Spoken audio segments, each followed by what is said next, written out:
সুপ্ৰভাত সকলোকে আপোনালোক সকলোকে মোৰ এই ভিডিঅ'টোৰ মাজলৈ স্বাগতম জনাইছোঁ। আজিৰ দিনটোতনো মই কি কৰোঁ কি হয় এই সকলোবোৰ দেখাম বুলি ভিডিঅ'টো ৰাতিপুৱাই ষ্টাৰ্ট কৰি দিলোঁ। আৰু মই প্ৰথমতে গৰম পানী অকণমান কৰি ফ্লাক্সত ভৰাই ল'লোঁ আৰু মই অকণমান গৰম পানী খাওঁ ৰাতিপুৱা শুই উঠি। তাৰপিছতে মই বিচনাখন জাপি ল'লোঁ ধুনীয়াকৈ। তাৰপৰা বিচনাখন জপাৰ পিছতে ৰুমটো সাৰি চাফা কৰি ল'লোঁ আৰু মানে চাফ চিকুণ হৈ থাকিলে নিজৰে মনটো ভাল লাগি থাকে নহয় জানো। এইফালে ৰাতিপুৱা 8:30 বজাত ব্ৰেকফাষ্ট দিলে, লাল চাহৰ লগত দিছিলে খিচিৰি, কিন্তু মই খিচিৰি একদম নাখালোঁ, নোৱাৰোঁ খিচিৰি খাব।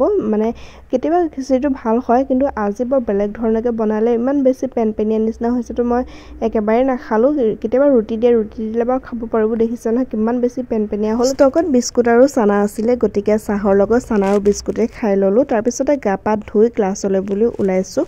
মই পাউডাৰ লগোৱা ভিডিঅ' অকণমানকৈ দেখাই দিছোঁ। পাউডাৰখিনি লৈ ডাইৰেক্ট এনেকৈ লগাই নিদিব, অকণমান হাতত মিলাই ল'ব, তাৰপিছতহে লগাব, তেতিয়া ধুনীয়াকৈ মিলি যায় স্কিনত। বেলেগ একো নেদেখাওঁ আৰু কিনো ওলাব দেখাই থাকিম। প্ৰায় এবছৰ হৈ গ'ল মই চুলি ষ্ট্ৰেট নকৰা, এবছৰতে কিমান বেয়া হৈ গ'ল দেখিছে নহয় চুলিখিনি, কিবা এটা কৰিব লাগিব এবাৰ। তাৰপিছতে মই হোটেলত পৰঠা এটা খাই ল'লোঁ, যিহেতু একো খোৱা নাই আপোনালোকে দেখিছে। আৰু এইফালে দোকান আহিলোঁ, দোকানৰ পৰা বস্তু কেইটামান ল'ব লগা আছিলে, তাৰ পৰা আহিলোঁ ক্লাছলৈ। এইটো হ'ল আমাৰ ক্লাছৰুম, আমাৰ বিউটিচিয়ানৰ ক্লাছসমূহ ইয়াতে হয় আৰু হেয়াৰ ড্ৰেছাৰো হয়। মাজে মাজে ভিডিঅ'সমূহ দি থাকিবলৈ চেষ্টা কৰিম। আপোনালোকে মোৰ ইউটিউব চেনেলটো ছাবস্ক্ৰাইব কৰি বেল আইকনটো প্ৰেছ কৰি দিব। যিসকলে ফেচবুকত চাই আছে তেওঁলোকে প্লিজ ফেচবুক পেজটো ফ'ল' কৰি দিব।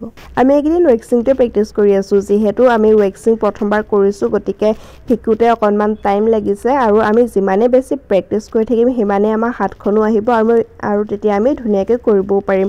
গতিকে আমি পূৰা প্ৰেক্টিছত লাগি গৈছোঁ। ইফালে মই নাইকাৰ পৰা প্ৰডাক্ট কেইটামান অৰ্ডাৰ দিছিলোঁ, এইকেইটা ৱেক্সিঙৰ প্ৰডাক্ট হয় আৰু এইটো ৱেক্সিং। আৰু এইফালে আনিছিলোঁ মই এটা জেল আৰু এটা হ'ল লোচন, এইকেইটা কম্বত আনিছিলোঁ। ৰিকা ব্ৰেণ্ডৰ হয় আৰু ৰিকা ব্ৰেণ্ডটো একদম ভাল ব্ৰেণ্ড হয় আৰু চবতকৈ দামী ব্ৰেণ্ড, গতিকে ল'লে মানে আপোনালোকে ভাল এটাই লৈ ল'ব। আৰু এইফালে আনিছিলোঁ মই এটা হিটাৰ, এইটোত ৱেক্সটো গৰম কৰিব পাৰি কাৰেণ্টত, আৰু মই এইবোৰ কেনেকৈ ইউজ কৰোঁ তাৰো মই এটা ভিডিঅ' আপোনালোকক দেখুৱাম। তাৰপিছতে মই ইভিনিং ৰুমটো ধুনীয়াকৈ চাফা কৰি মই ফ্ৰেছ হৈ চুলিখিনি অলপমান ফনিয়াই ল'লোঁ। তাৰপিছতে ঠাণ্ডা যিহেতু মোজা পিন্ধি কম্বল লৈ অকণমান শুই দিওঁ বুলি ভাবিলোঁ। আৰু আজি ভিডিঅ'টো ইমানতে সামৰণি মাৰিলোঁ, আজিলৈ বাই বাই।